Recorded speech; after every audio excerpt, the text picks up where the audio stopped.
Welcome to the Dental Brief, the world's direct, right-to-the-point podcast produced to get you the information you need to learn and grow your practice. To learn more about our guests and find links to information discussed on our show, visit our website, dentalbrief.com. On to today's episode. Hello, everyone. Welcome to another episode of the Dental Brief. Today, we have with us not one, but two guests. I have with me Shira Neman and Kary Helmer. Shira, why don't you go ahead and start and say hello? All right. So my name is Shira Neman, and I am the CEO of Growth Mindset Dental Consultants. And basically, after years of practicing oral systemic dentistry, I saw firsthand how the dynamics of the dental office play out, how dental offices are run, what they lack, and how the dental field kind of fails at providing care catered to patients' full body health. And Kary and I just want to change that. And we believe that as dental providers, we're in a unique position to truly impact the overall health and wellness of our patients while curating a healthy, happy work environment. And with Growth Mindset Dental Consultants, we're helping dentists do the same. That's awesome. Yeah. I'm sorry, go ahead. No, I was just about to tell you, Kary. Yeah. Hey, Kary, why don't you jump in a little bit here here there. and say hello? My name's Kary Helmer. I'm the COO of Growth Mindset Dental Consultants. And after practicing dentistry for 20 years, I just realized I wanted more. It was apparent to me that there was a void in the industry for dental consulting groups to help practices not only heal their practice but themselves, but focus on the overall health of their patients. And I realized that I had the perfect business partner in my very own dental practice, Shira.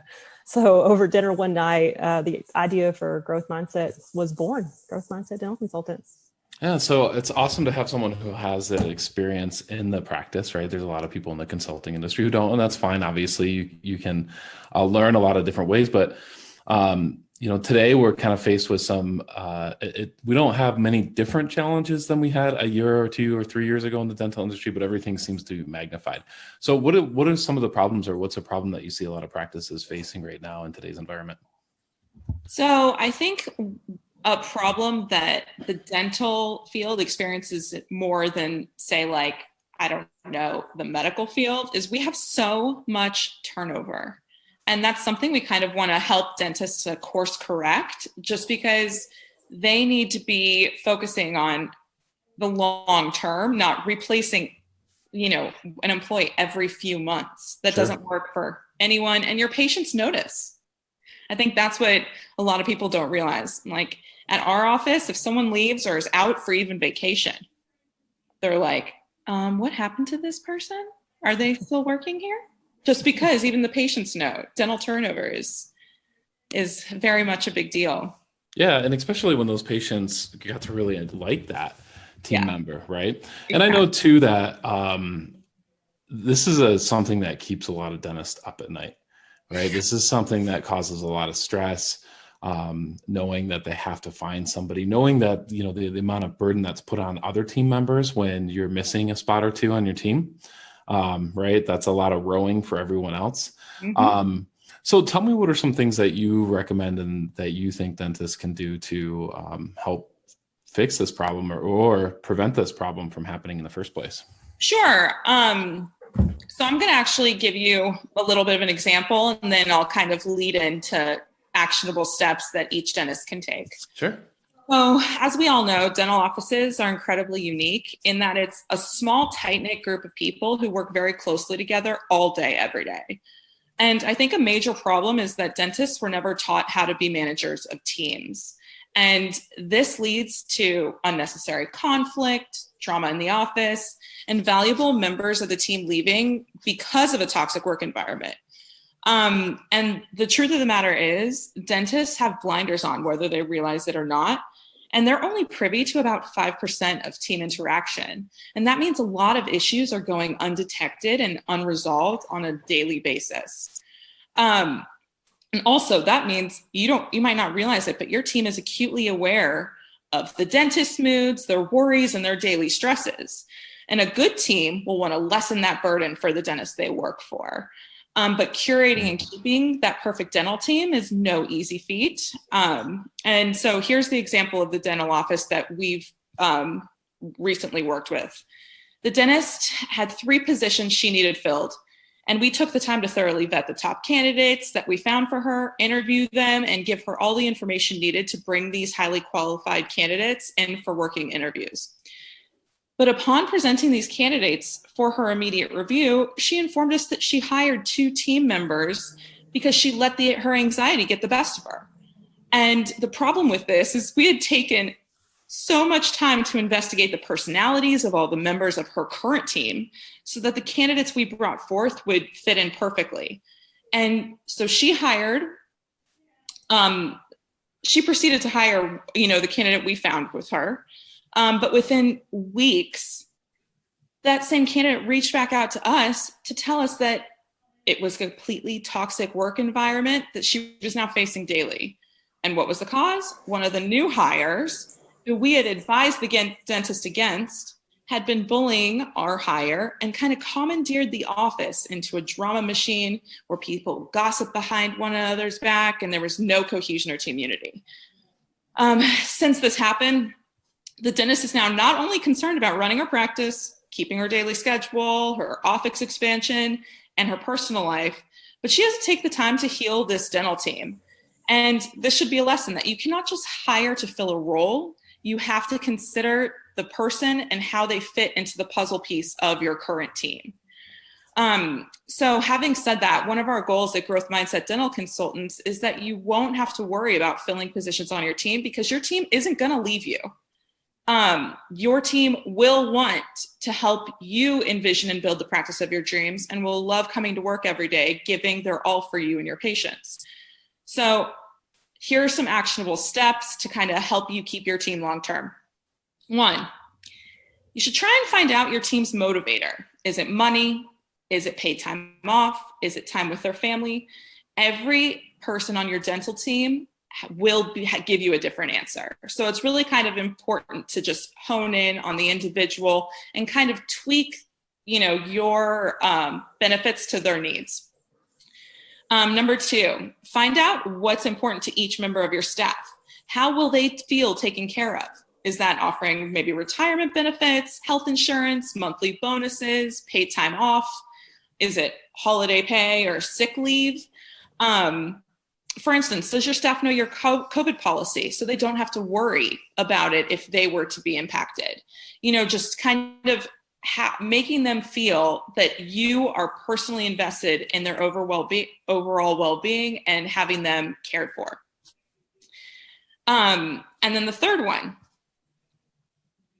make the important things to them happen. A lot of times these discussions will happen every few years with the staff, what's important to you? How can I help you? How can I help you? And then it's all talk and no action. Take steps to make what they tell you a reality for them. And then the last one, and this is a big one that kind of goes under the radar and it doesn't cost you any money, but it gains you their undying trust and loyalty. It's make them a part of practice decisions. We lost hold on just one quick second. We lost a split second there. And it was what you started to say right after you said it won't cost you any money. So I know our audience is tuned in right now. So I want to make sure it's very, very clear. So go back to it's not going to cost you any money. So the biggest one that you should want to kind of focus in on that doesn't cost any money is make them a part of practice decisions. When the dentist makes them feel like they are personally invested in the practice, they will feel valued beyond measure. And I know there's always kind of been a veil, let's keep the finances away from them, monthly expenditures. We don't want to concern the staff with that. But when you open it up for discussion, how we can all be better, where we can reduce spending, here's our monthly goal, here's what I'm expecting from each of you. You kind of give them the sense that they're building their dream with you. Sure. They sort of adopt the baby with you, right? Exactly. Yeah. And, I can't tell you as a hygienist myself, when that was kind of presented to me, I'm like, oh my gosh, they really value my opinion, and want to include me because they know this impacts me. They want to know how I feel on, during the monthly meeting when we discuss all of these things. It's really just such a big motivator for keeping staff. Sure. And like I said, it's free, so why not? Yeah, right. Absolutely. Sure. And I'm sure there's a little bit of coaching involved there too, right? The best practices and how to do that. And, of course, how to make sure that, you're not, the first set of ideas that you hear isn't something that you can't fulfill. And then people are down. I'm sure there's some steps. And that's why, hiring a consultant a lot of times can save you a lot of money and a lot of aggravation and grief. So tell me real quickly, what are some steps, or what should a practice look for when they're trying to hire someone to help them in this area? So I think the most valuable thing is, of course, I'm going to say, try and look for someone like us, but hear me out. Me and Kary, I'm a hygienist. Kary's an assistant, but she's also done front office. And most other consultants or practice management, they're only coming to you from one perspective, whereas we have three. We know the dental field in and out, and that's what you should want from someone who you're bringing in to help you. You shouldn't want it just to be from the perspective of the dentist, because then, as bad as this sounds, they're not going to really connect or resonate with the rest of your dental team. You kind of want to try and find equal representation so that everyone feels, as an equal, they're all on the same playing field, and they know that this is going to be, change for the better. Sure. I'm going to ask you one question. You brought it up earlier, and I know we're close on time here, but you mentioned before that a really good team is going to, I don't remember your exact words, but you basically said that a really good team is going to feel some of that stress, or is going to want to alleviate stress that the dentist or the dental team or the dentist and the practice have. How do they know? I mean, what is a telltale sign that that's your team, that you have this team and they really want to alleviate that stress for you? Give me one example. So, and Kary, if you want to chime in, you're more than welcome to. But I think a big one is the fact that they are always going above and beyond. And it could be little things. It could be the doctor's running behind in schedule and everyone's trying to move things around so they get a little break. It could be that you see them go above and beyond for your patients, spending extra time, getting to know them and their families, really just taking an interest. And honestly, I think the biggest one is seeing that they work cohesively as one unit.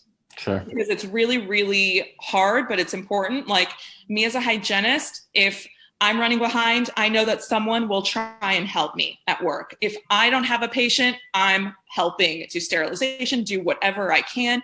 There should always be a how can I help mentality. And when you have that in your staff, that is a telltale sign that you are working with the right people. It should never be a mentality, obviously, of, oh, I'm sorry, that's not in my job description.